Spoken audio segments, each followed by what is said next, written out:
เจอน้องอยู่บ้านนาเคอืมเจอน้องอยู่บ้านนาเค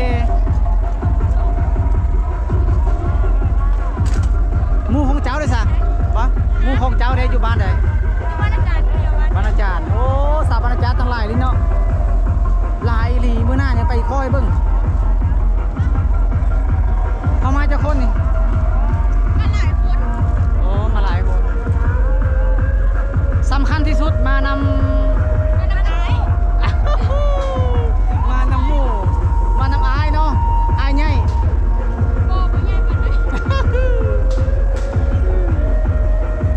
สาวเมืองมหาไซ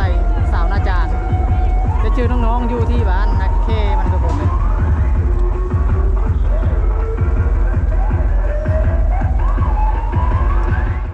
สิพากันเมืองละมาจากคนสามเดี๋ยวมู่เจ้าบัดไปใส่มู่เจ้าบัดไปใส่หาน้ำบ่ฮู้น้ำลาวขอมึงงานนะกว่าเอาฮอดดุดละเสร็จแล้วโอ้มาเจอน้องๆสาวปะนาม12 โมงยังบ่กลับหรอยังอ้ายสิกลับแล้วบ้านนี่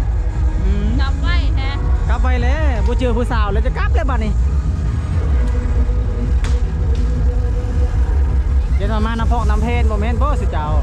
มีโต้นโอ้ยส่งปีใหม่ก็นี่พอแท้เขาสิไปใส่ต่อ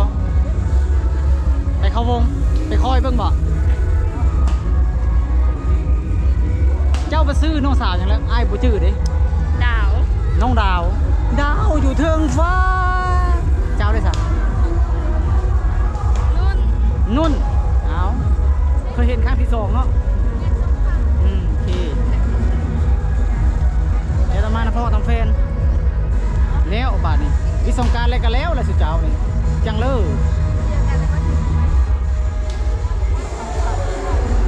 ฮะเขาเห็นแล้วบาทนี่กุหลาบแดงกำลังบานมันยังในมือเจ้าหันจะเอาไปให้ไผ่ให้นี่พวกนี้จะไปให้ไผ่เจ้าโอ้เราไม่จะให้ผู้บ่าวได้ดีใจก็น้องๆมารอบนี้ยังมีคมฮักแล้วบ่ดิโอเคไอ้กาบบ่เด้อเป็นสาวบ้านใดนั้นถูกงามเนาะป้า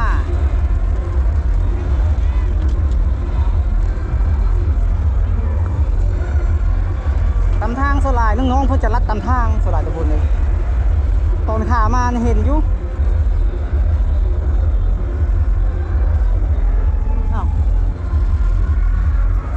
สาวขึ้นได้บุนี่ที่เข้าไปอยู่โบราณนี่ได้โอ้เข้าไปยังไงต้นขามาเขาโค้งโบราณต้นขามาได้บ่ที่เจ้ากระหามาฮอดนี่บ่ที่เจ้ากระหามาฮอดนี้โอ้มาแต่บ้านใดนี่หน้ากะทิหน้ากะทิไปทางพุ่นบ่ทางมะพร้าวพุ่นบ่ก็อยู่คนละทางแต่ว่าทางบ้านสมบูรณ์โคตรสมบูรณ์จังสาวผู้ไทยได้นี่เนาะมาเจอสาวผู้ไทยทุกคนเอาเขาเจอได้ไรกลับก่อนเดี๋ยวเขาถามซื้อได้บ่น้องสาวยังนี่เจ้าน้องสาวยังเกดข้างหลังเด้น้อย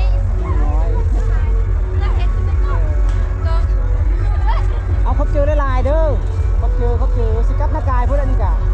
โอ้ยเขามาพ่อผู้สาวงามทุกคนนี่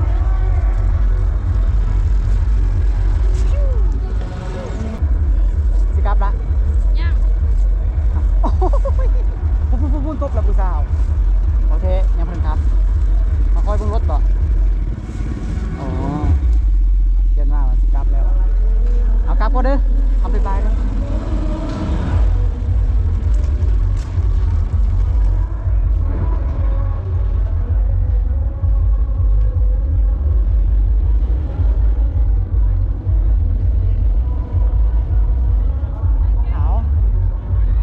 ตอนนี้เราออกจากถ้ำปลากล้วยถ้ำนางรอดหรือว่าขึ้นกับเมืองสะพทองเนาะทุกคนเนาะตอนนี้เราจะมุ่งหน้าออกจากถ้ำแล้ว